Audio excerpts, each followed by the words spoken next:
"Hey kid," called a strange man from the driver's seat of his white pickup truck. "What you doing out so late? Ain't trick-or-treating over?" he inquired, a smile plastered across his heavy-set face. "Well, yeah, but some bully stole my candy. I'm trying to get some more," replied 13-year-old Johnny Atkins. "Well, you know what? I've got some nice candy here with me. Let's see. I got snickerdoodles, Milky Way, Milky Duds, all sorts of good candy. Why don't you take a look for yourself?" said the man, the smile now looking more of a smirk. "Gee, I don't know, mister. It's getting late. Mom will start to get worried if I'm not home soon. Maybe it's just not my day." "Nonsense. We can't have a kid all sad on Halloween. Tell you what, why don't you grab the candy and I'll drop you home as well. Mom's happy, the little kid's happy." Johnny felt apprehensive about getting into the car with the strange man, but it was late, and he was afraid the bullies would catch him again and lock him in the old haunted house. "Okay, sure. I live right down the street just a few blocks from here," chimed little Johnny while getting into the car. "All right, kid, and as promised, here's the bag of candy. Have at it." Johnny rummaged through the sack of candy, and the man wasn't lying. Every candy he could have dreamed of getting was in there. Johnny started filling his now empty sack with the candy offered by the strange, heavy-built short man. "How about one for the road?" said the man, handing over a Milky Way bar. The man could see that Johnny was apprehensive. "Don't worry, kid. I'll eat one with you. I know it can be scary. A strange man helping someone out. Chivalry is dead, kid, but there are still some of us out there," the man said, opening 2 Milky Way bars and handing one to Johnny. Johnny felt much better knowing that the main packaging had never been opened before, and so he started eating it. But after a while, he felt groggy, and before he knew it, he was out cold. Little Johnny woke up in a panic. His clothes were gone, nothing but his underwear. His hands and legs were chained to the bed, and in front of him stood a short, heavy-set man in a clown suit and makeup. "Please let me go," screamed little Johnny. "Shouting will just hurt your voice. No one can hear you." Johnny whimpered as the clown inched towards him. "Let's play a little game. Let's see where you tickle the most." The clown sat down, putting his hand on little Johnny's chest.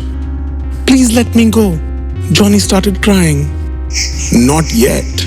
First you gotta make the clown laugh," said the clown, squeezing the boy's body so hard it made Johnny scream.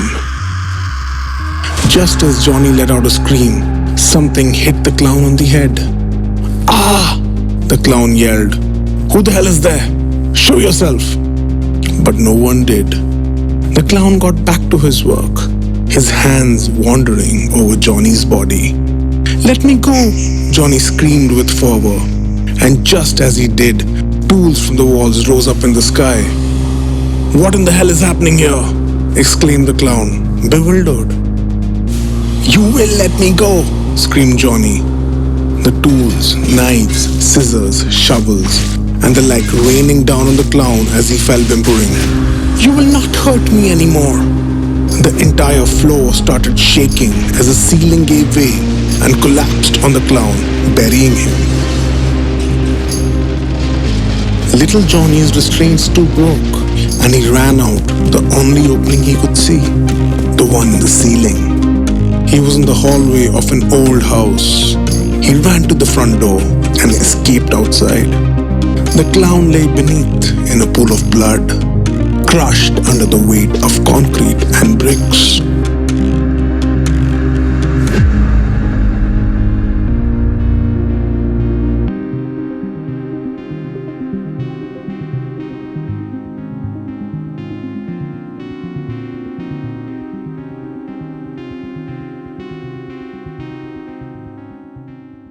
Anuj and Priya were a young Indian couple embarking on a journey to attend a wedding. They knew the forested route they were taking was risky, but their car had other plans. It broke down in the middle of the road, leaving them stranded in an area surrounded by small villages. Anuj, determined to address the problem head on, asked Priya to wait inside the car while he checked the engine. Priya listened anxiously as he worked under the hood, trying to fix the issue. But soon, the sounds of his efforts ceased and he didn't return to the car. The bonnet remained open, leaving Priya feeling uneasy and worried. She stepped out of the car to scan the surroundings, desperately searching for any sign of Anuj. Panic started to creep in as she realized he was nowhere to be found. With no signal on her phone in such a remote area, Priya felt terrified and stranded. She reluctantly returned to the car, realizing she had no choice but to wait for Anuj's return. Time passed, and in the quiet stillness, she heard a faint knocking from outside the car. A flicker of hope sparked within her, thinking it might be Anuj. She debated stepping out to investigate, but found herself unable to do so. The knocking continued, and reassured that her husband was outside, she got a little comfortable and by chance fell asleep.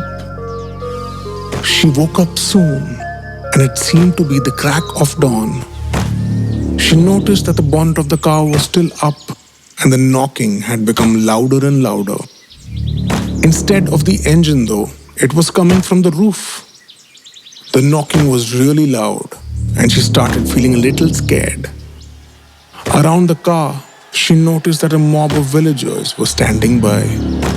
They were all pointing at the car and gesturing for her to stay in. Soon, a villager ran towards the car with a stick in his hand and gestured for her to get out. He quickly opened the door of the car and, holding her hand, he dragged her away from the car. When Priya looked back at the car, she saw a scene which shook her to the bone. A man who looked like a crazed animal was on top of the car. His hair was long and straggly.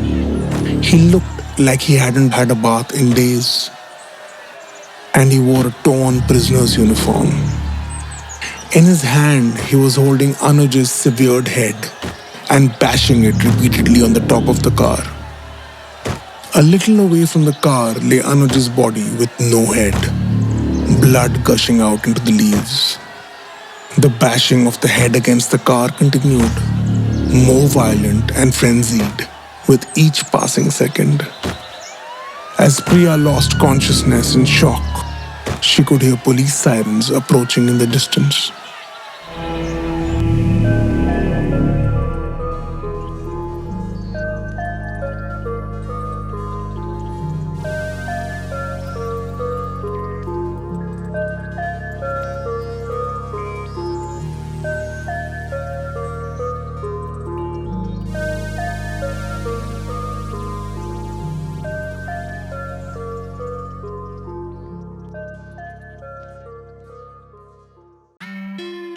Jim had just closed the deal of a lifetime. A multi-million-dollar mansion that had been too tough to sell had finally found a buyer, and with it, a really happy real estate agent. Jim was unable to take his eyes off his commission check, but he knew he had to. After all, it was time to celebrate. He opened the 35-year-old Glen McKenna he had kept hidden in his cupboard and called in his pals for the celebration. As the party went on, they lost their sense of time and the fact that the three of them had just finished off an $1,800 bottle of scotch. But it did not matter. He could buy an entire warehouse with the commission he had just earned. Jim chuckled. He said goodbye to the boys and tottered his way back to the elevator. As he got in, he noticed He could barely make out the numbers. He wasn't unfamiliar with drinking, but tonight had just been a little too much. He finally managed to focus his eyes on the ground floor button and pressed it. It started moving downward from the 20th floor, but jolted to a halt, sending Jim falling to the rear wall. Bloody hell, elevator. Why don't they get this junk fixed? He mumbled. He glanced at the panel and pressed the ground floor button again and again, but nothing happened. He was stopped on the 14th floor, which, in reality, was the 13th. But as was the mumbo jumbo norm, it was renumbered as the 14th. He picked up the phone and called the emergency number. Hi, I'm stuck on the 14th floor. Could you send someone to fix this damn thing? Sure thing, Mr. Henderson. Right away, Mr. Henderson. Hissed the voice on the other end. The voice gave Jim chills. It sounded as if it was coming from far away, as if he weren't talking on the phone, but on an old ham radio with faulty transmission. The elevator doors opened just as the call ended to a dark, desolate floor, which was odd given the accounts team who sat there usually worked till much later than him. He stumbled forward, looking for someone to help. Hello? His voice echoed through the empty hallways. Anybody there? The lift got stuck. Thought I'd use the comms to call. Hearing no response, Jim turned on the flashlight and proceeded onto the floor. All the equipment was caked in dust, cobwebs everywhere. It was as if no one had been there in years. He walked forward, the sound of his footsteps echoing, followed by the echo of another pair of footsteps. Hello? He shouted, trying to find the other person there with him. He kept walking and hearing his footsteps followed by the sound of the other person's feet, but quickly realized that the second sound was coming from behind him. Fear gripped his mind as he turned the corner and started pacing back towards the elevator. Jim smashed the button, hoping for it to open, reluctant to turn around. Come on. The elevator heard his plea and opened.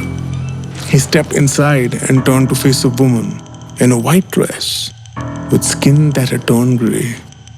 Her eye socket stared back at him. She let out a low wail and grabbed his tie, pulling him towards her as he frantically pressed the ground floor button. Firmly pressing his hands against the walls of the elevator, Jim pushed himself backwards, trying to free himself from the apparition's clutches. The doors, to his relief, closed, and he was sent flying backwards as the apparition disappeared. The elevator finally whirred to life after a few moments of stillness and proceeded with its downward descent. After what felt like an eternity, it hit the ground floor. The doors opened. No! Shouted Jim in utter disbelief. The floor lay vacant, dust and debris everywhere he looked. Cobwebs layered upon cobwebs. Jim fell to the ground of the elevator sobbing. He wanted this nightmare to end. And as he lay there, hoping for a way out, trying to wake himself up, something brushed up against his leg. He looked down to see a long black wisp wrapping around his leg. The wisp tightened its grip and pulled a screaming Jim into the empty darkness.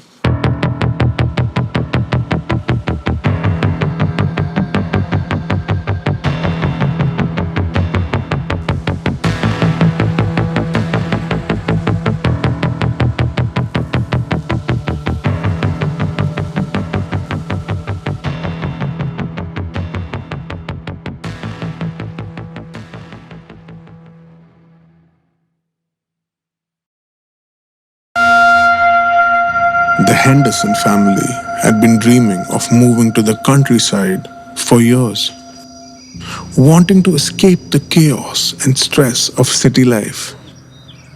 They finally found the perfect property, a quaint cottage nestled in the hills with a sprawling garden and stunning views. But as soon as they stepped through the door, their dream home turned into a nightmare.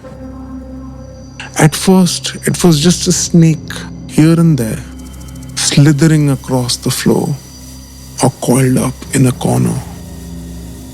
But soon, the snakes seemed to be everywhere, appearing out of nowhere in the most unexpected places. One day, the family's daughter screamed when she found a snake in a sink, and the next, the wife nearly slipped on one in the shower. The husband was shaving when a small snake slithered out of the sink and onto his hand, causing him to jump back in terror. The family called an exterminator, hoping to rid their home of the serpentine invaders. But when the exterminator arrived, he seemed hesitant to enter the house. He mumbled something about bad vibes before disappearing into the basement to investigate the source of the snake infestation. Hours passed, and the family grew increasingly worried. They ventured down to the basement to check on the exterminator, only to find him missing. The room was pitch black, and the air was thick with the smell of decay. Suddenly, they heard a hissing sound, and the family froze in terror. As their eyes adjusted to the darkness, they realized that they were standing in the middle of a pit filled with man-eating pythons. The snakes were massive, their muscular bodies coiled around each other in a tangled mess. The family was paralyzed with fear as they watched the snakes slowly slither towards them, their beady eyes fixed on their prey. It wasn't until they saw the remains of the exterminator scattered around the room that they realized the full horror of the situation. The mother snake was a behemoth, over 30 feet long and thicker than a telephone pole. She towered above the other snakes, her jaws gaping open, ready to strike. The family tried to run, but it was no use. The snakes were too fast and too powerful. They quickly caught up to the family, coiling around them and crushing them with their immense strength. Over the next few weeks, the snakes continued to feast on their prey, digesting them slowly and savoring every bite. The family's dream of a peaceful life in the countryside had turned into a nightmare, a horrifying reminder that even the most idyllic places could be home to unspeakable horrors.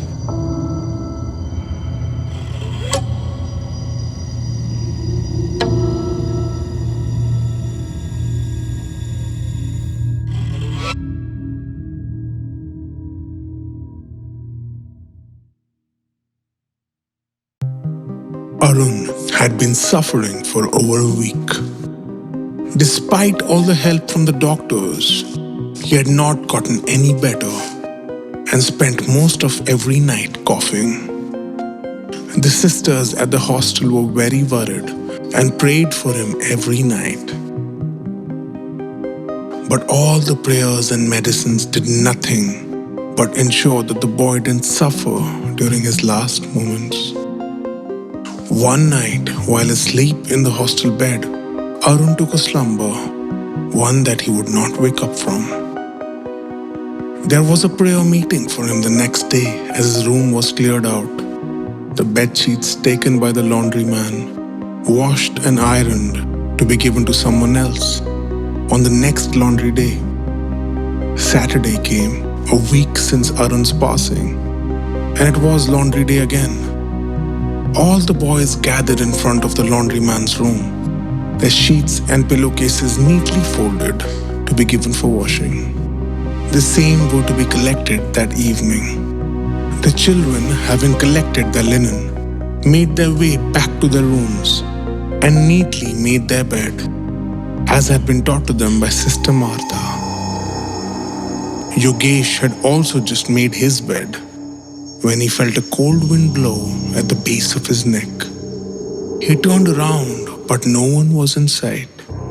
He shuddered and noticed the window was open, which he quickly shut and then made his way down to dinner. Yogesh turned off the lights after returning to his room and made his way to bed. As he was about to lay down, he felt another blow of wind, but found the windows to be closed. This made his skin crawl, but he braved up and slid into bed as Arun watched in the distance through hollow, vacant eyes. Yogesh woke up in panic. He couldn't stop coughing violently. He clutched his heaving chest and let out another cough. He tried calling for help, but was unable to make any sound. Hearing his coughs, the nurse rushed to his room and started banging on the door, begging him to open. He tried getting up but couldn't. It felt as if he was pinned down. He kept coughing, clutching his throat, which was now tightening and making breathing all the more difficult. The world started to turn black, the room growing darker. The only thing that was clearly visible was Arun's ghost, standing over Yogesh as he struggled to breathe. Yogesh let out another few violent coughs and then silence. The world faded to black. The nurse managed to break into Yogesh's room and screamed at the horror before him. Yogesh lay still, his eyes wide open, a look of fear on his face as his hands clutched his throat. The hands were so tight, it was as if he choked himself to death. An ambulance was called and Yogesh was taken away. This was the second time in the month the nurses would have to make the same dreadful call, this time to Yogesh's parents. The next morning, Yogesh's sheets were collected and sent to the laundry. Soon after, Saturday came and with it another laundry day. Govind took his sheets to his room and made his bed. Arun quietly watched from the corner, his eyes vacant, as Govind fluffed up his pillows and got ready to go to sleep.